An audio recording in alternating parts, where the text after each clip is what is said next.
I was standing at the sink, my coffee already cold when I noticed it. The garage door, wide open. Sunlight spilled across the driveway, but all I could see was the empty darkness inside. For 20 years, Elliot never once left that door open. Not during storms, not when he was sick, not even when he forgot where he put his keys. That door was sacred to him, closed, always. I set the mug down without drinking and walked slowly across the yard in my slippers. The grass was damp. April, warm, too warm. The air didn't feel right. My feet hit the concrete, and I stopped just short of the threshold. The Shelby was gone. The space where it always sat, the center bay, was just hollow now. That oil stain on the ground, the one Elliot used to scrub and curse at for years, was still there. A dark, irregular shape like a memory burned into the floor. I stared at it as if the car might reappear if I just looked long enough. Then I heard tires on gravel. Brian's car pulled into the driveway, sleek and black and polished. He got out too quickly, like he didn't want me to have time to speak first. His shoulders were already hunched.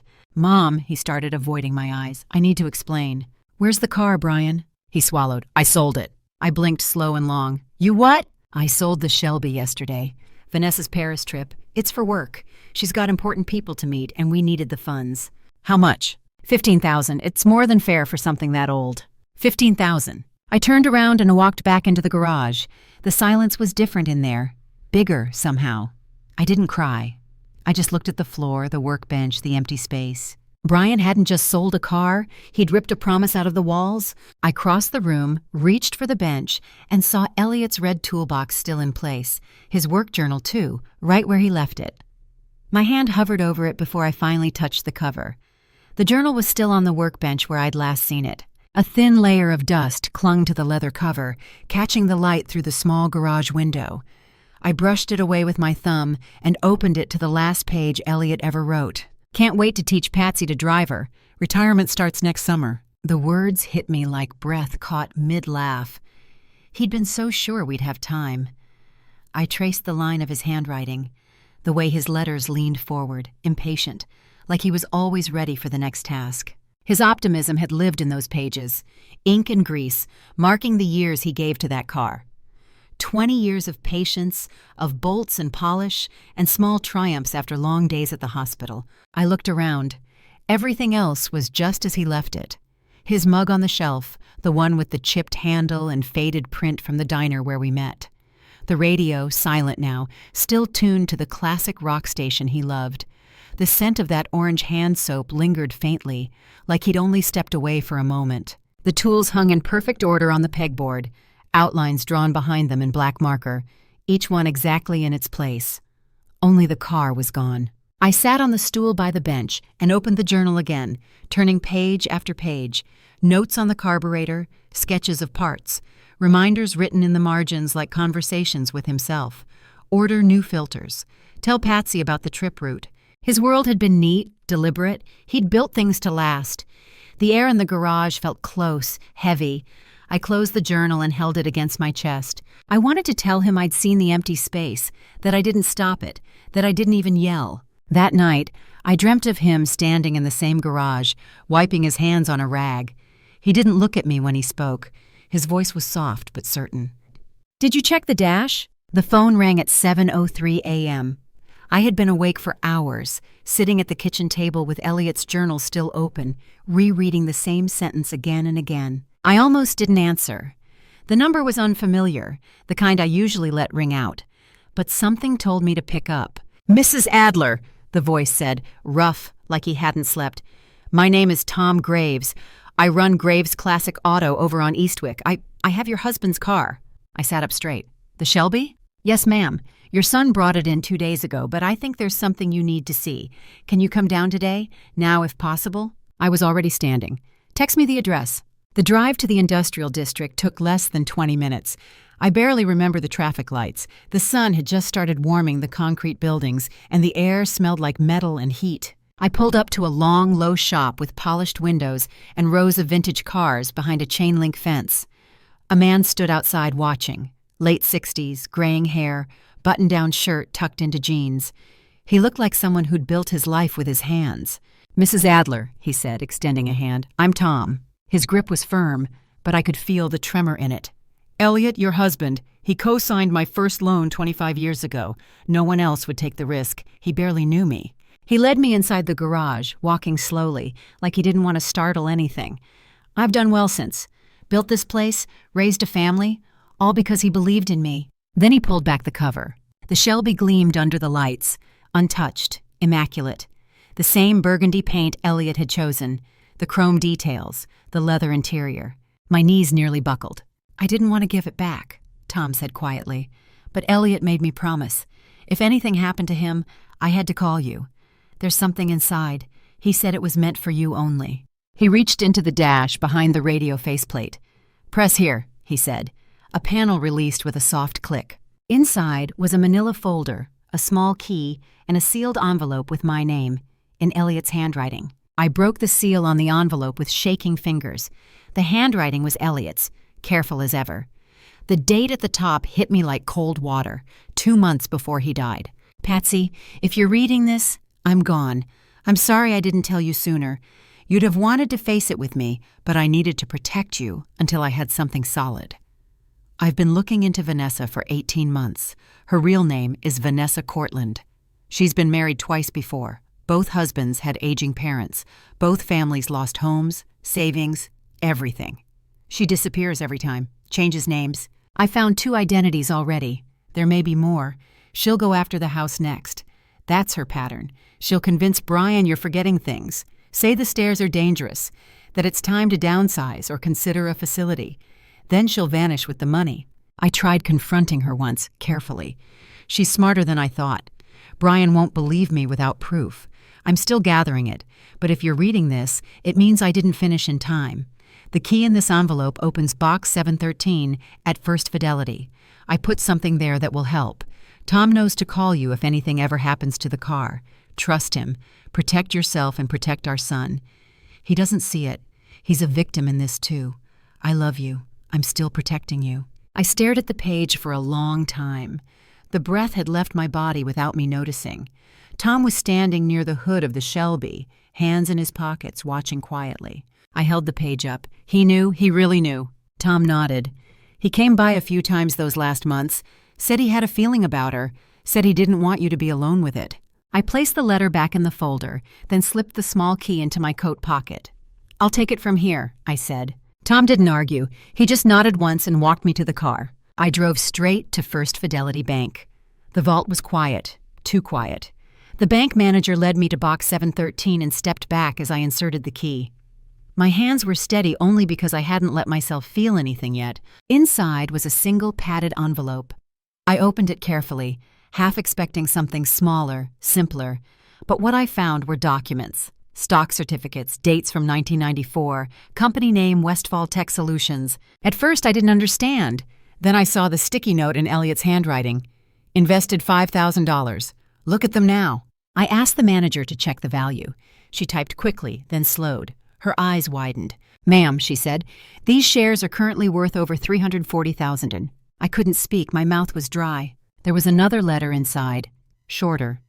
"This is your safety net for independence, for control, so no one gets to decide what happens to you but you." I drove home in silence. Documents in my bag, the letter folded in my pocket. At the kitchen table, I took out the names Elliot had listed, the 2 men from the folder.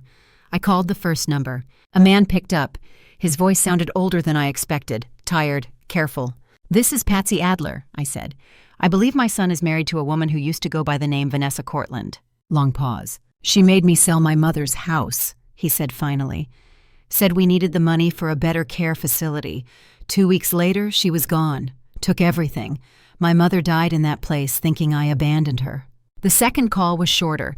The man's voice was clipped, controlled. "She sold my father's auto shop.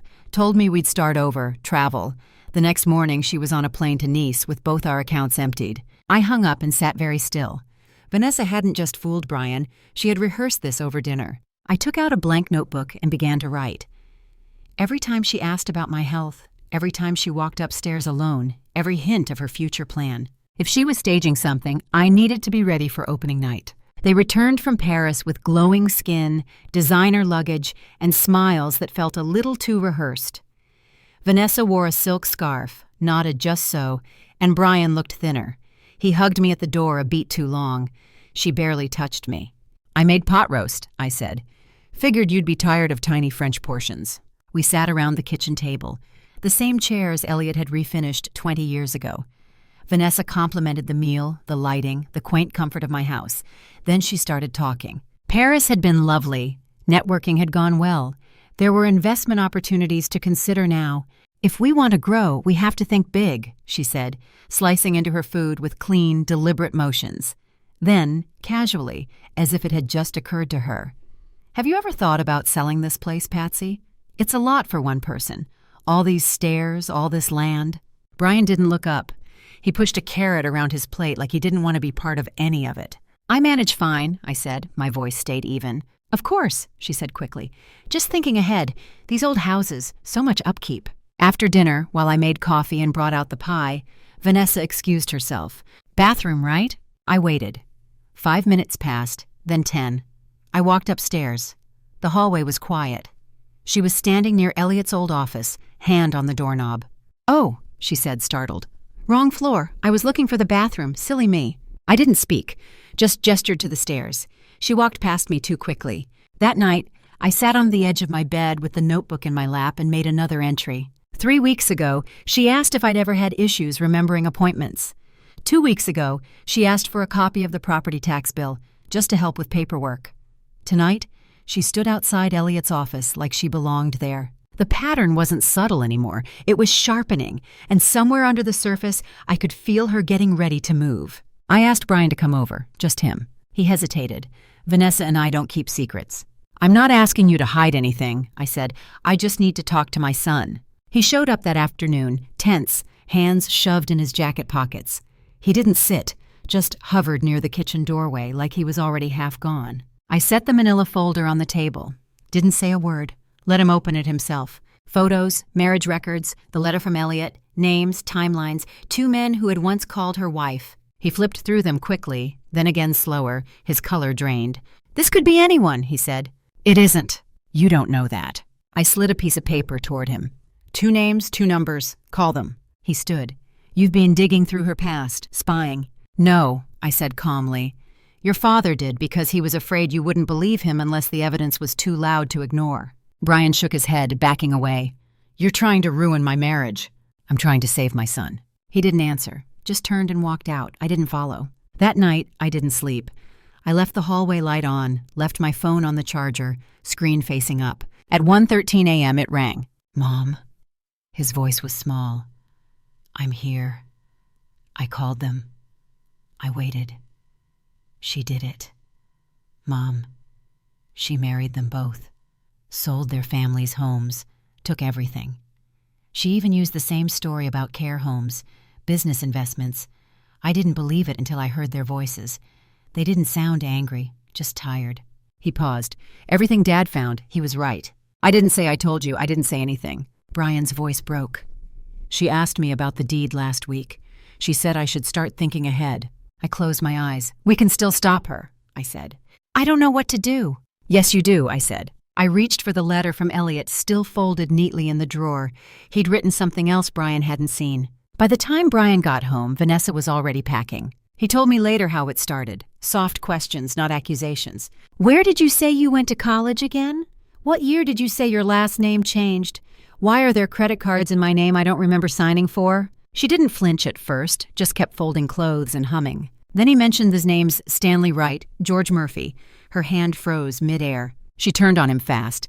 "You've been talking to her," she spat. "That woman, your mother, she's poisoning you."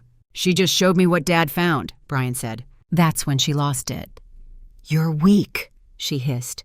"Just like him, just like all of them. You think you can handle me? You can't even pay your own credit card bills." She slammed the suitcase shut. He tried to stop her, but she was gone before sunrise. He called me from the porch. She took her passport and mine. I didn't wait. I called Peter, the private investigator Elliot had trusted. He didn't hesitate. Within an hour, he'd traced 3 cash withdrawals and 1 flagged one-way ticket out of Raleigh-Durham. "She's heading for the gate," he said. "We're alerting airport police now." I drove to the terminal in silence, parked where Peter told me, waited just past security, behind a row of vending machines. Vanessa appeared minutes later, hair perfect, sunglasses on, rolling 2 bags. Her coat was sharp, her pace steady. She looked like any other traveler, confident, busy, important, until a plainclothes officer stepped in front of her. "Ma'am, we need to ask you a few questions." She smiled. "Is something wrong? Can we see your ID?" The second officer flanked her. Her eyes darted left, then she saw me. I didn't move. Her face twisted, rage, disbelief, something close to fear. "You," she mouthed. I kept my arms crossed. She bolted, got 6 steps before they tackled her beside a rental kiosk.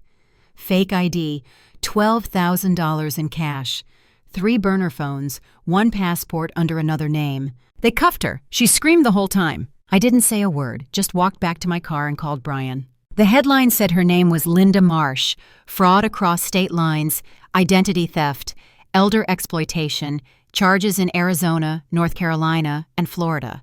The prosecutor called it one of the most methodical cons they'd ever seen. She took a plea deal, 12 years in federal prison. I didn't feel triumphant, just quiet, like the dust had finally settled after a long, choking storm.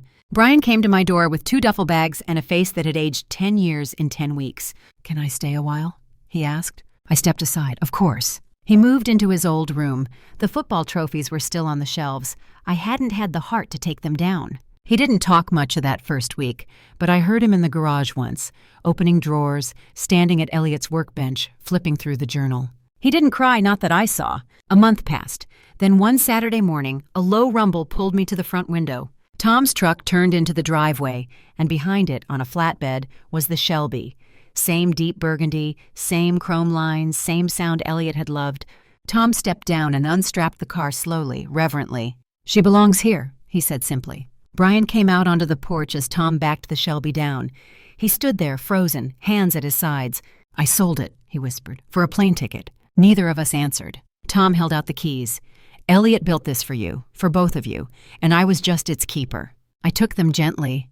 The weight of them surprised me. Brian stepped forward. He ran his hand along the hood like he was touching a ghost. I didn't say a word, just turned, walked to the garage, and opened the door wide. The oil stain was still there, dark, familiar, waiting. Tom guided the car in.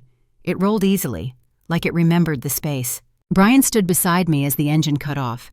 The silence afterward felt full, not empty. "Teach me," he said quietly. I looked at the workbench. "Tomorrow." The air smelled like cut grass and warm pavement, spring settling in for good. I handed Brian a cup of coffee and opened the garage. He was already holding the journal, pages flagged, corners worn from weeks of flipping back and forth. "Check the oil first," he said, pointing. I popped the hood. He handed me the dipstick, and I followed the steps, slow, deliberate, just like Elliot wrote. Next came the belts, then the battery terminals. He read aloud, and I followed. By the time we finished the checklist, my hands weren't shaking anymore. Neither were his. He adjusted the mirror while I got in behind the wheel. "You sure?" he asked. I didn't answer. I just turned the key. The Shelby roared, deep and familiar, a sound that once belonged to Elliot, then was stolen, now returned. I backed it out carefully, Brian watching every movement like he was memorizing the rhythm. We pulled onto the street, the same road where he'd once stood, not meeting my eyes, telling me the car was gone. Now he sat beside me, quieter, older, different. I eased through the neighborhood, people mowing lawns, kids on bikes, life going on. At the stoplight, I didn't hesitate. I turned left. The Shelby moved like it had been waiting for this drive. Each turn smoother than the last, each gear shift lighter. Brian reached over and turned the page in the journal. Dad wrote, "Don't let her be just a memory." We didn't speak again for a while. We didn't have to. When we pulled back into the driveway, the sky had turned soft with late light. I parked the car in its spot, shut off the engine, and looked over at him. He smiled without saying anything. Inside the house, the windows were open. The air smelled like something baking. I didn't remember turning on the oven, but something about it felt right. Like motion again, like breath, like the kind of quiet that isn't lonely anymore.